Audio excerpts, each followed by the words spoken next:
બનાસકાંઠા જિલ્લાના ડીસા તાલુકાના આસેડા ગામે વડવાળાવાસમાં આવેલા હડકાઈ માના મંદિરથી ગામમાં પ્રવેશતા માર્ગને પાક્કું બનાવવાની ગ્રામજનો દ્વારા ઉગ્ર માંગ કરવામાં આવી રહી છે।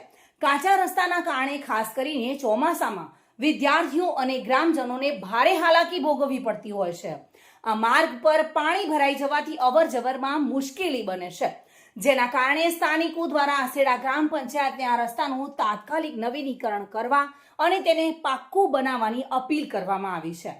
ડીસાના આસેડા ગામમાં હડકાઈ માના મંદિર પાસેથી ગામમાં જતો રસ્તો પાક્કો ન હોવાથી ગ્રામજનો વર્ષોથી મુશ્કેલી વેઠી રહ્યા છે। ખાસ કરીને વિદ્યાર્થીઓને શાળાએ જવા માટે પારાવાર મુશ્કેલી પડતી હોય છે।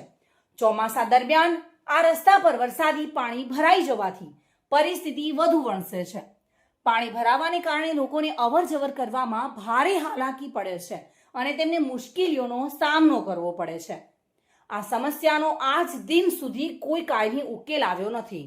હાલ વરસાદની સિઝન છે ત્યારે પાણી ભરાવાની સમસ્યા વધુ ગંભીર બની ગઈ છે।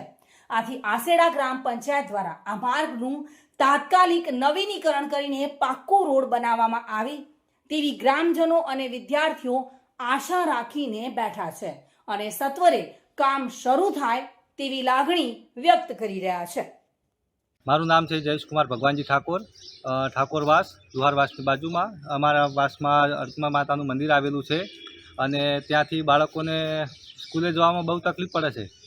ત્યાં ગારામાં સ્કૂલે જઈ શકતા નથી। પછી શિક્ષકો કહે છે કે તમારા બાળકો આવતા નથી, એટલે પછી ગારામાં જાય તો પછી હેઠા પડી જાય છે અને હમણાં એક ભાગી પડી ગયા હતા, એમને હાથ ભાગી ગયો છે।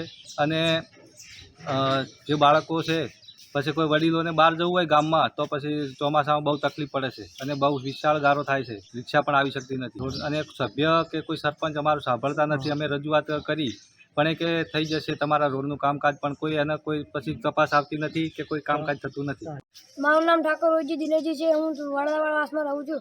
અમારે વાસમાં ગારો ઘણો છે અને અમે સ્કૂલ જઈએ છીએ તો અમારા કપડાં બગડી જાય છે અને સાહેબ ઘરે ફોન કરે છે, અમે સ્કૂલ જઈ શકતા નથી અને મારી રજૂઆત છે કે અહીંયા રોડ જલ્દી બને।